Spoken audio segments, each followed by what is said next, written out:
मात्र एका तासाच्या आत अचानक एकनाथ शिंदे यांच्या नेतृत्वाखालील शिवसेनेनं निवडणुकीतून माघार घेतल्यानं राजकीय वातावरणात खळबळ उडाली। शिवसेनेच्या शीतल बाबर यांनी आपला अर्ज मागे घेतला आणि शिवसेनाच नाही तर त्यांच्या पाठोपाठ राष्ट्रवादी काँग्रेसच्या अजित पवार गटाच्या प्रतिमा मोरे यांनी देखील निवडणुकीतून माघार घेतली।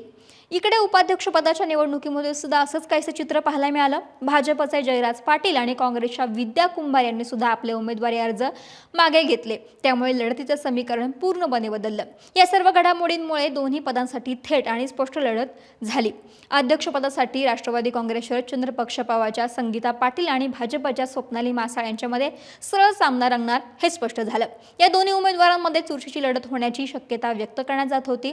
दुसरीकडे उपाध्यक्षपदासाठी काँग्रेसचे ऋषिकेश लाड आणि एकनाथ शिंदे यांच्या शिवसेनेचे हिम्मत जाधव यांच्यामध्ये मुकाबला रंगणार होता। अशात अर्ज माघार घेण्याच्या प्रक्रियेनंतर स्पष्ट झालेल्या या लढतींमुळे सांगली जिल्हा परिषदेमध्ये कोण बाजी मारणार याकडे सगळ्यांचे लक्ष लागलं होतं। पण शेवटी जयंत पाटलांची खेळी भाजपवरती भारी पडली आणि सांगली जिल्हा परिषदेमध्ये अखेर महाविकास आघाडीचा झेंडा फडकला।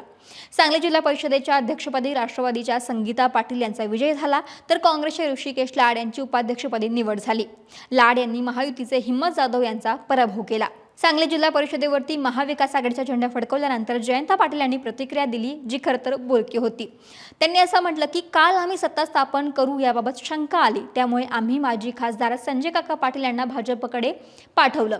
त्यांनी भाजपच्या गोटामध्ये काय हालचाली सुरू आहेत याची माहिती आम्हाला दिली, त्याबाबत आम्ही संजय काका पाटील यांचे आभार मानतो। एक खासदार विशाल पाटील हे आमच्यासोबत आधीच होते आणि उघडपणे होते, तर दुसरे खासदार संजय काका पाटील छुपे राहून आमची मदत करत होते। आमच्यावरती कोण काय टीका करते याकडे आम्ही कधीही लक्ष दिलं नाही। आम्हाला केवळ आमचं उद्दिष्टापर्यंत पोहोचायचं होतं। पालकमंत्री चंद्रकांत पाटील यांच्याबाबत मी काहीही बोलणार नाही असं जयंत पाटील स्पष्टपणे बोलले। याचाच अर्थ जयंत पाटलांनी भाजपचाच खासदार फोडला आणि सांगली जिल्हा परिषदेवरती महाविकास आघाडीची सत्ता आणून दाखवली। सांगली जिल्हा परिषदेच्या निवडीनंतर अध्यक्षपदाच्या निवडीनंतर खरं तर कार्यालयाच्या बाहेर सुद्धा अनेक राजकीय नाट्यमय घडामोडी घडल्याचं पाहायला मिळालं। आमदार जयंत पाटील आणि आमदार गोपीचंद पडळकर यांचे कार्यकर्ते जे आहेत ते आमने-सामने आले। सांगली जिल्हा परिषदेच्या महाविकास आघाडीच्या विजयानंतर आमदार जयंत पाटील आणि गोपीचंद पडळकरांचे कार्यकर्ते जे आहेत ते आमने-सामने आले। खरं तर गोपीचंद पडळकर हे कार्यालयातून बाहेर पडत असताना जयंत पाटलांच्या समर्थकांकडून जोरदार घोषणाबाजी या ठिकाणी करण्यात आली।